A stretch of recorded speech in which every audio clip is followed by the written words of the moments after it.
my shepherd, I'll not want.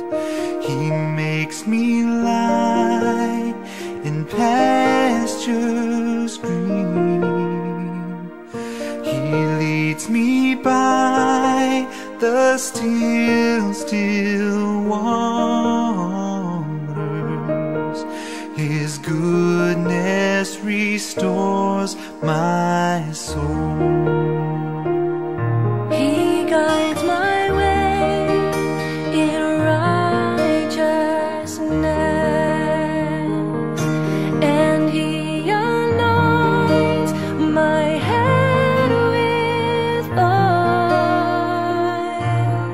and my cup it overflows with joy. I feast on His pure delight.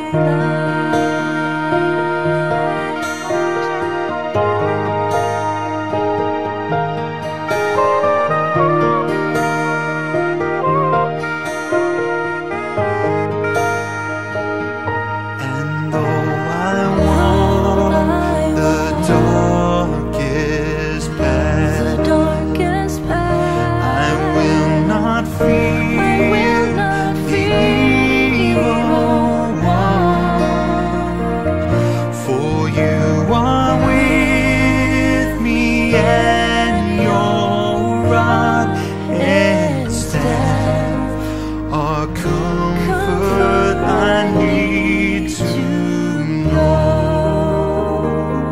And I will trust in you alone. Yes, I will trust in you alone. For your endless mercy follows me. Your goodness will lead me home.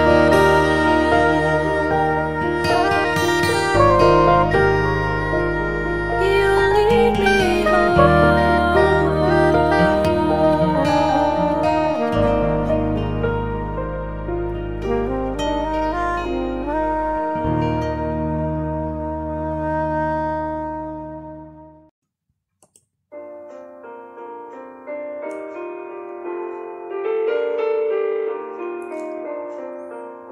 Bonsoir, bonsoir. Bienvenue à ce temps de prière. L'apôtre Paul nous dit dans Éphésiens chapitre 2, verset 19, « Vous n'êtes plus des étrangers, ni des émigrés. Vous êtes concitoyens des saints, vous êtes de la famille de Dieu. »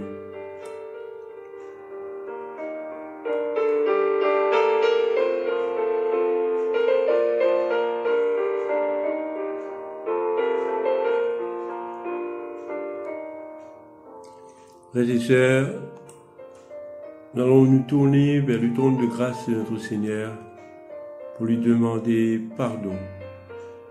Pardon de tous nos fautes, de tous nos péchés.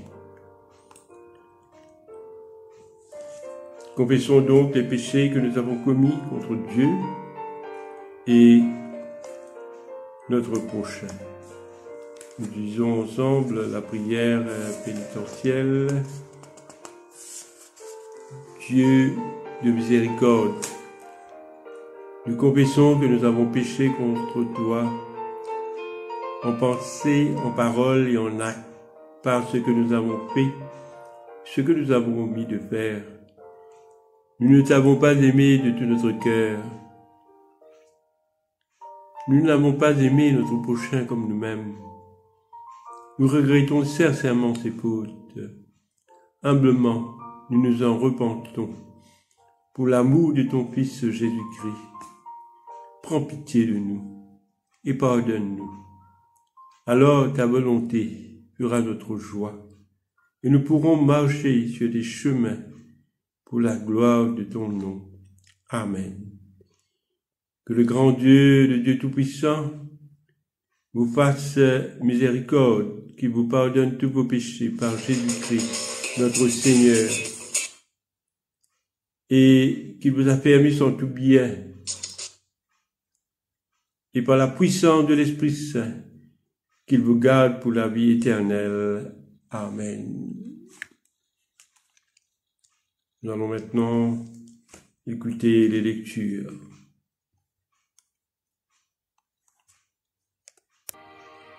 Psaume 22.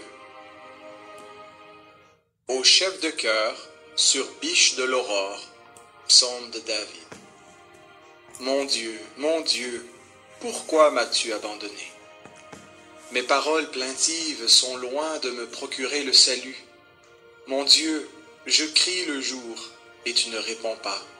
La nuit, et je ne garde pas le silence. Pourtant tu es le Saint, tu sièges au milieu des louanges d'Israël.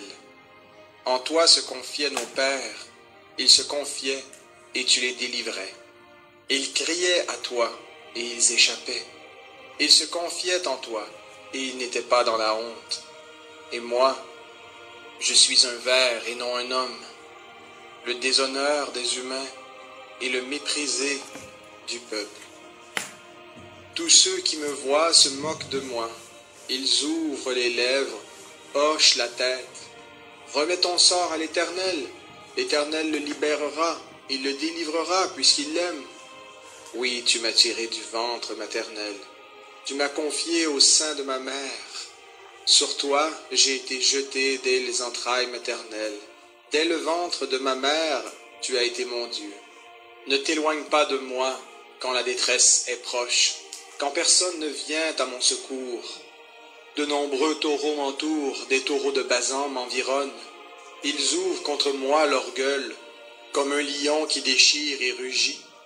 Je suis comme de l'eau qui s'écoule, et tous mes os se disloquent. Mon cœur est comme de la cire, il se fond au milieu de mes entrailles. Ma force se dessèche comme l'argile, et ma langue s'attache à mon palais. Tu me réduis à la poussière de la mort, car des chiens m'entourent. Une bande de scélérats rôdent autour de moi.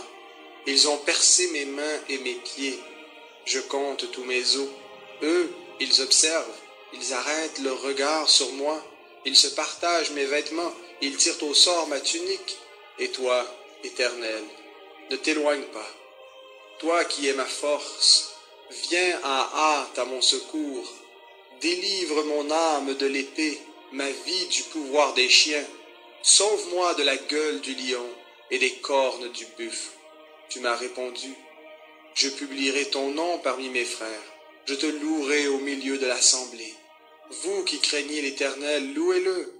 Vous, toute la descendance de Jacob, glorifiez-le. Tremblez devant lui, vous, toute la descendance d'Israël. Car il n'a ni mépris ni dédain pour les peines du malheureux, et il ne lui cache pas sa face. Mais il écoute quand il crie à lui. Tu seras dans la grande assemblée la cause de mes louanges.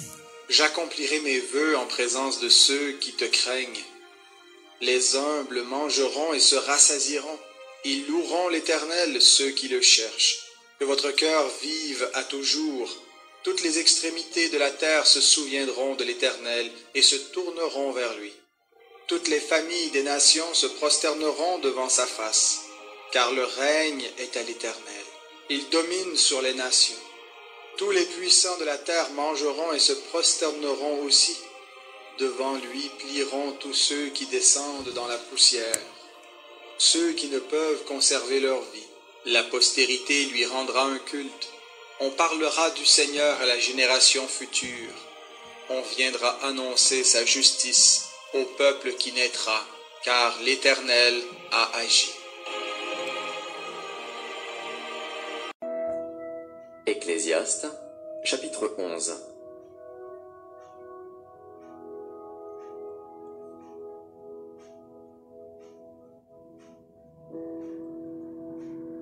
Jette ton pain sur la face des eaux, car avec le temps tu le retrouveras. Donne-en une part à 7 et même à 8, car tu ne sais pas quel malheur peut arriver sur la terre. Quand les nuages sont pleins de pluie, ils la répandent sur la terre, Et si un arbre tombe, au midi ou au nord, il reste à la place où il est tombé. Celui qui observe le vent ne sèmera point, et celui qui regarde les nuages ne moissonnera point. Comme tu ne sais pas quel est le chemin du vent, ni comment se forment les eaux dans le ventre de la femme enceinte, tu ne connais pas non plus l'œuvre de Dieu qui fait tout.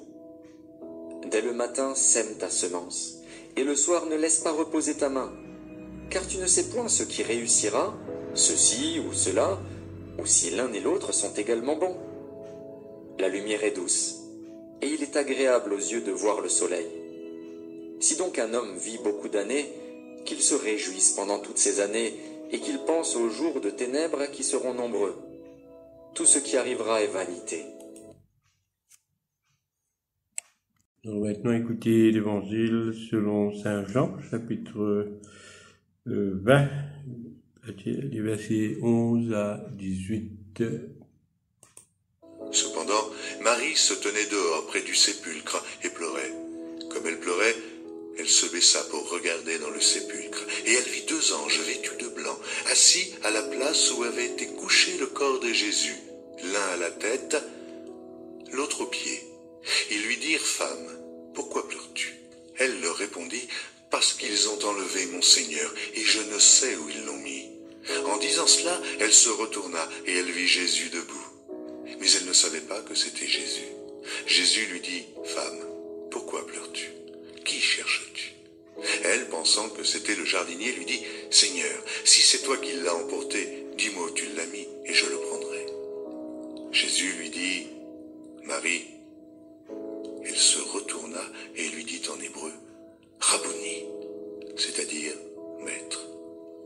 Jésus lui dit, « Ne me touche pas, car je ne suis pas encore monté vers mon Père, mais va trouver mes frères, et dis-leur que je monte vers mon Père et votre Père, vers mon Dieu et votre Dieu. » Marie de Magdala alla annoncer aux disciples qu'elle avait vu le Seigneur et qu'il lui avait dit ces choses.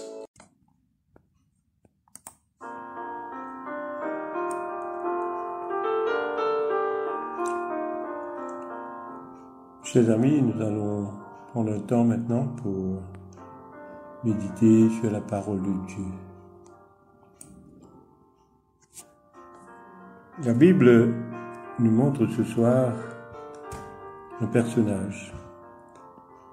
C'est quelqu'un qui était une très grande pécheresse et qui a été pardonnée et qui s'est véritablement converti pour suivre Jésus. Mes chers amis, nous allons entrer maintenant, bientôt, très bientôt, c'est-à-dire mercredi prochain, dans un temps de carême. Et peut-être pour nous, le temps de carême sera bien sûr un temps, pour beaucoup, un temps de conversion, un temps de retour vers le Seigneur pour chercher son pardon. Alors l'exemple de Marie-Madeleine est vraiment un très bon exemple.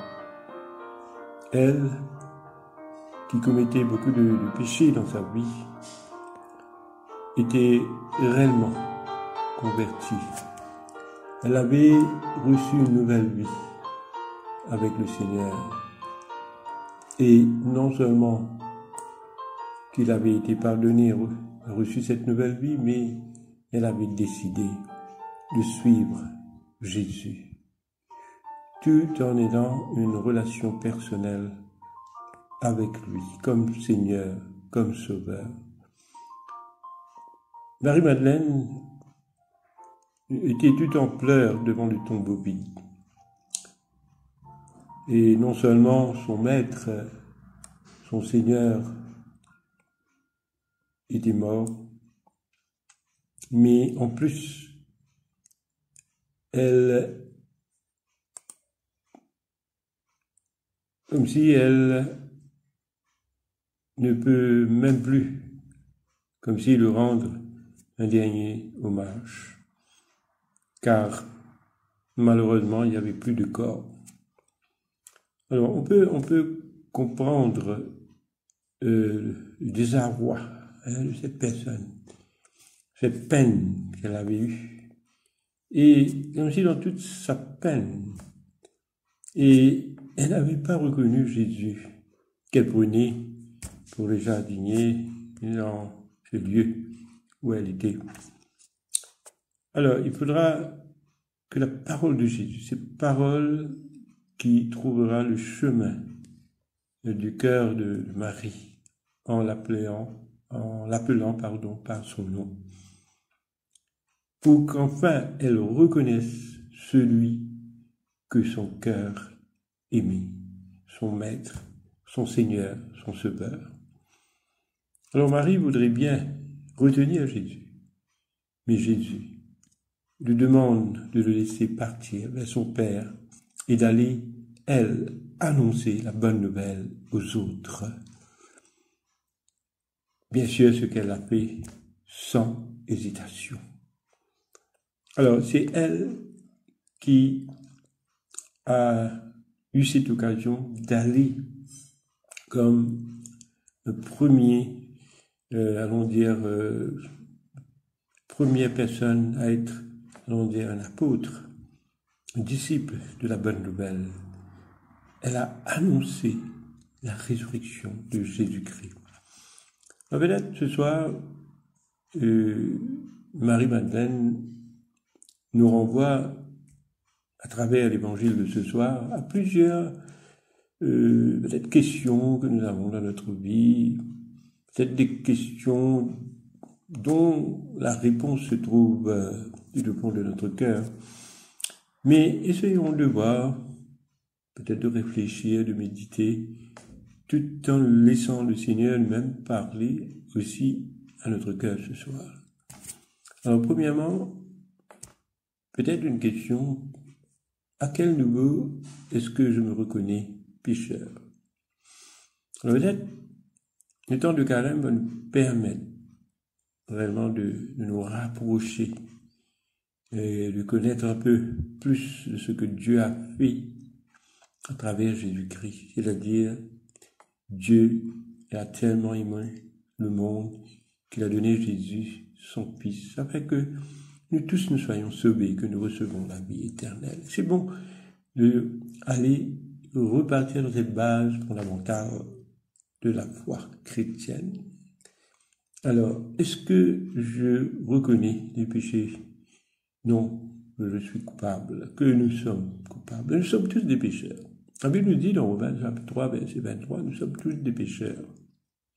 Mais nous tous, nous sommes appelés à être sauvés, à recevoir une nouvelle vie, le pardon, réconcilier avec le Père, que nous tous, nous avons une grande solution à ce grand problème qu'est le péché. C'est Jésus, la seule solution à ce grand problème. Mais tout d'abord, il faudra reconnaître que nous avons mal fait, reconnaître que nous sommes restés un peu loin de Dieu, reconnaître que sa parole n'a pas été en nous comme une source de bénédiction, de transformation, de conversion.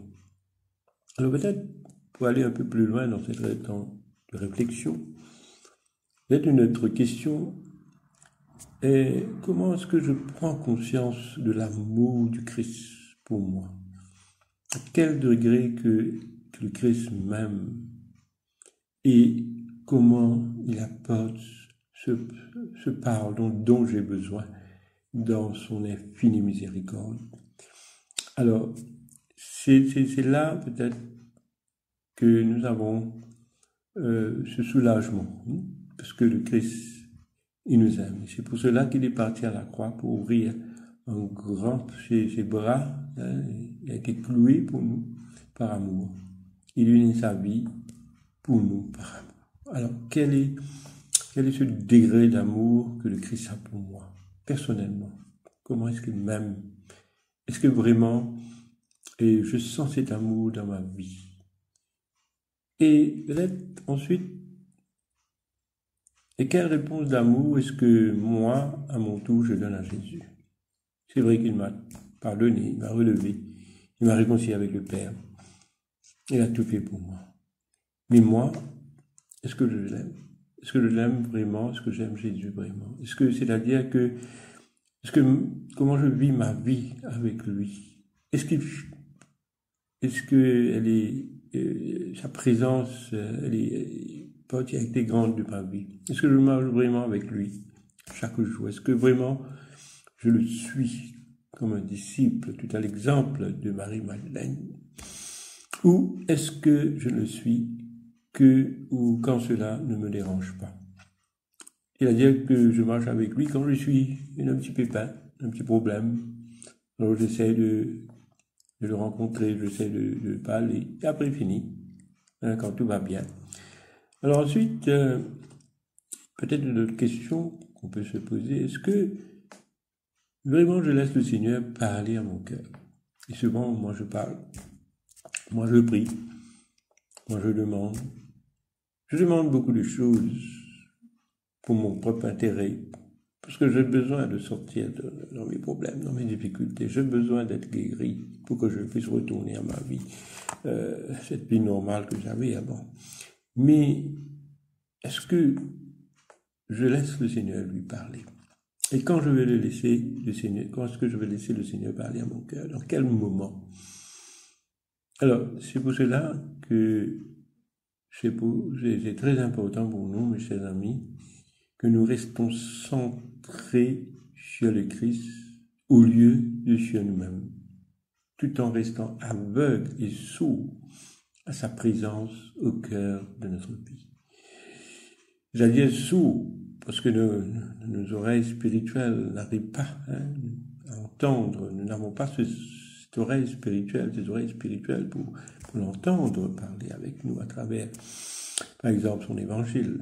Quand nous lisons la Bible, quand nous lisons l'évangile, comment est-ce que Jésus parle avec nous, il s'adresse à nous personnellement. Alors, c'est vrai qu'aujourd'hui, le monde d'aujourd'hui nous éloigne de temps en temps de notre Seigneur. Et nous voyons dans nos églises ce qui se passe aujourd'hui. C'est plus que nous voulons tous une église remplie. Il y a beaucoup de personnes, mais c'est vrai qu'il y a la quantité, mais qu'en est-il de la qualité? La qualité de la foi de chaque membre de notre église. Comment chaque membre de notre église vit chacun leur vie du chrétien. Et comment est-ce que nous regardons les échecs que nous avons? Parfois nous faisons face à beaucoup de problèmes, des difficultés dans notre ministère. Comment nous faisons face à cela? Parfois nous voyons quelque chose qui reste vide, comme si nous nous retrouvons devant un tombeau vide. Où est le Christ? On ne sait pas où il est. Parfois, nous faisons des réunions, nous l'assemblons, mais où est le Christ? On ne sait pas. On ne sait pas trop où il est. Parce que c'est vide, le tombeau est vide. Alors, la réponse ne se trouve pas dans ce que nous faisons à l'extérieur, c'est-à-dire dans les décisions et que nous prenons dans l'église, des gestions administratives des églises, dans nos églises. Bien sûr que nous voulons faire beaucoup de programmes, mais c'est que où est-ce que se trouve Jésus par rapport à tout ce que je fais dans ma vie de chrétien? Et tout comme nous voyons les églises primitives. L'église primitive, dans Actes chapitre 2, nous le voyons cela, comment les chrétiens adoraient, ils étaient en train de louer Jésus de tout leur cœur, de tout leur âme, de tout leur esprit. Comment ils étaient assemblés au nom de Jésus-Christ pour prier, partager le pain, pour recevoir l'enseignement. Et je pense, personnellement, que le temps de carême, ce sera un petit peu ce retour à la sauce de cette base fondamentale de notre foi, comme l'exemple de la première église que nous avons vu, que nous voyons dans Actes chapitre 2, comment nous puissions retourner dans ces églises où vraiment nous sentons cette communion fraternelle entre nous, comment le Christ ressuscité puisse être présent au milieu de nous, et comment, à l'exemple de Marie-Madeleine, nous pouvons toujours l'aimer de tout notre cœur, de toute notre âme et dans tout notre esprit. Amen.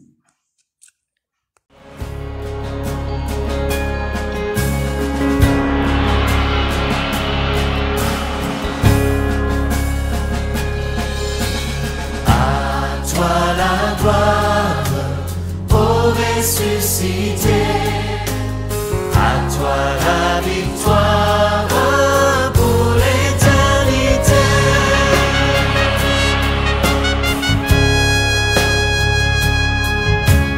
À toi la gloire, ô ressuscité, à toi la victoire pour l'éternité.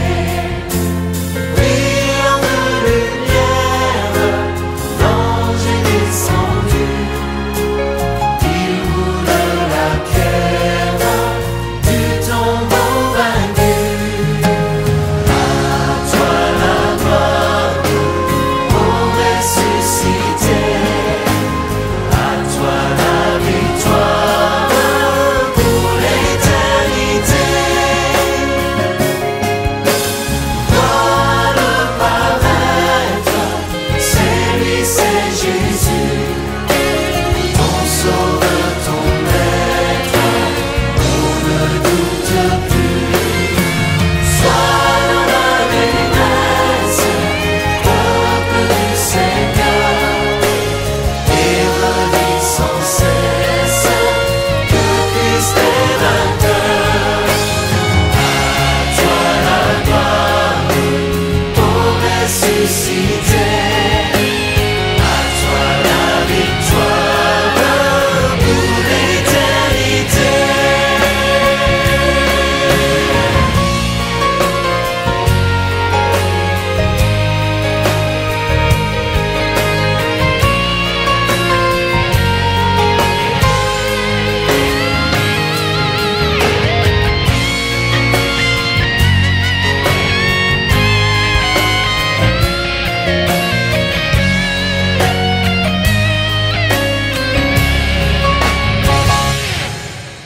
Crois-le encore, il vit à jamais, celui que j'adore, le prince de paix. Et la victoire, mon puissant soutien, ma vie et ma gloire, non je ne crains rien. À toi la gloire, ô ressuscité, à toi la victoire pour l'éternité.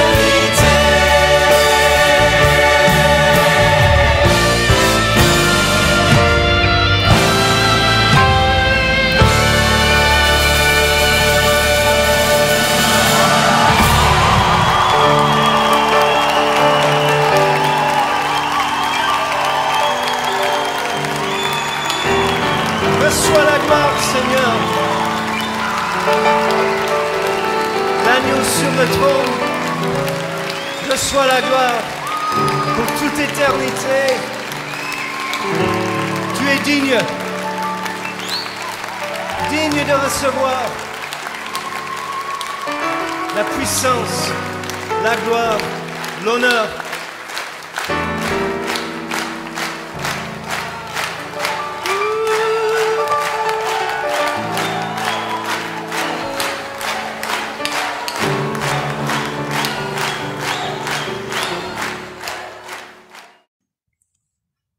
Cantique de Siméon.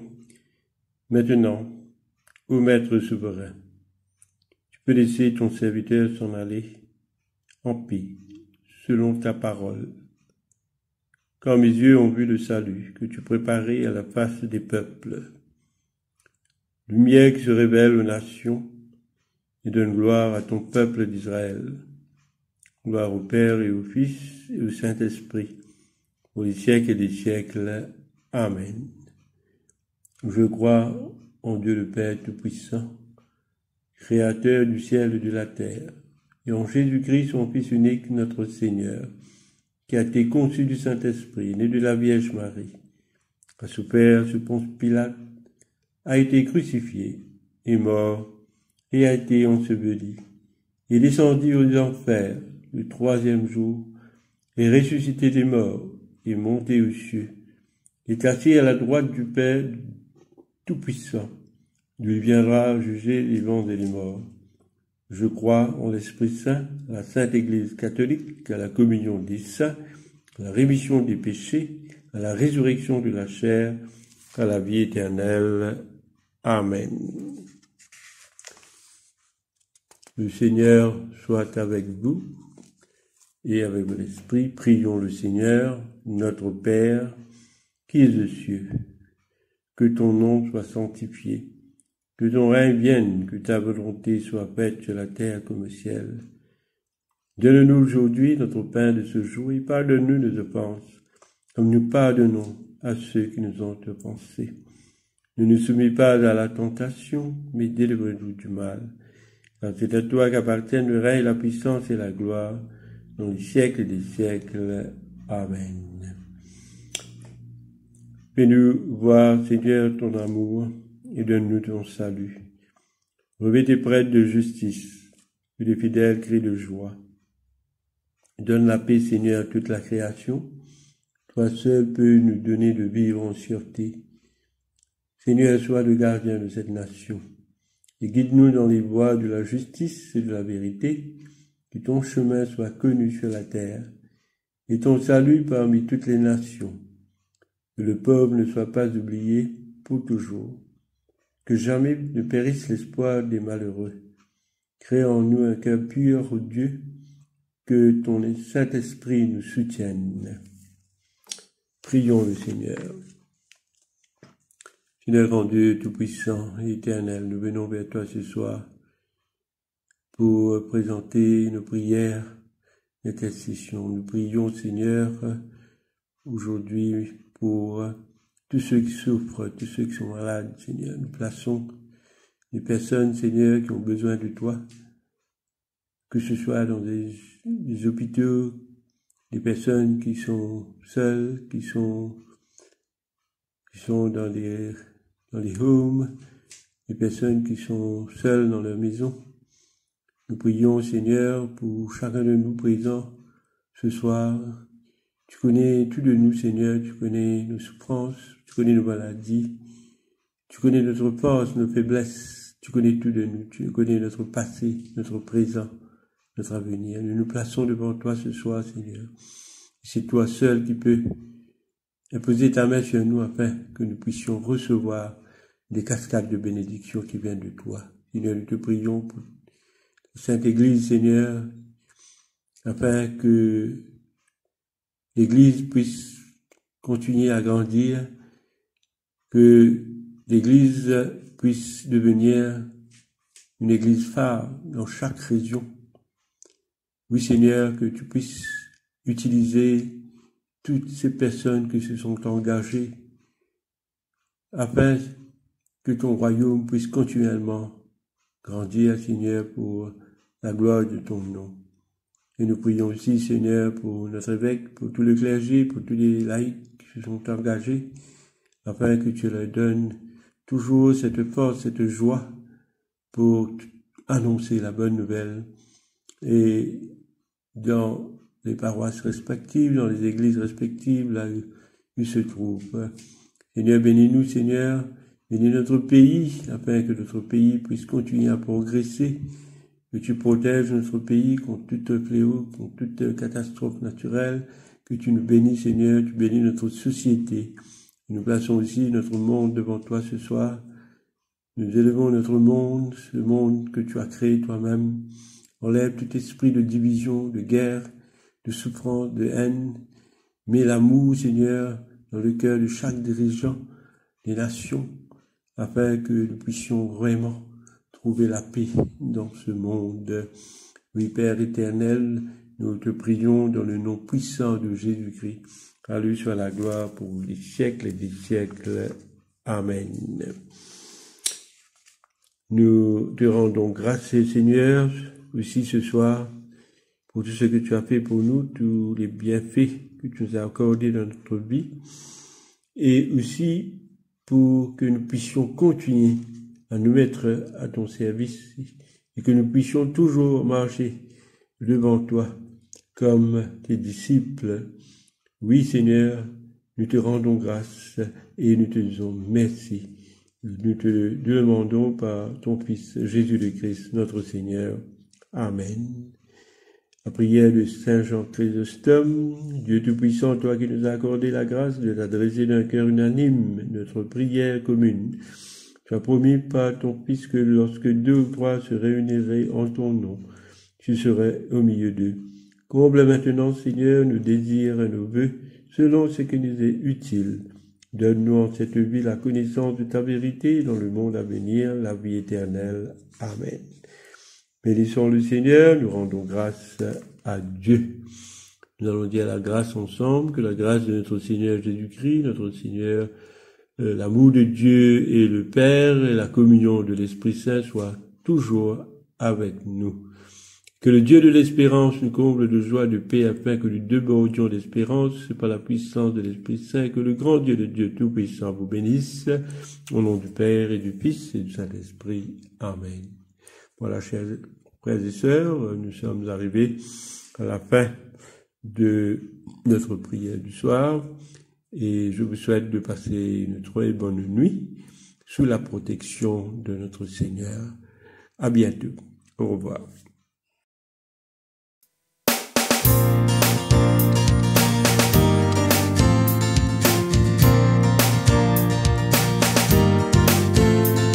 The Lord is my light and my salvation. Whom shall I fear? The Lord is the strength of my life. Of whom shall I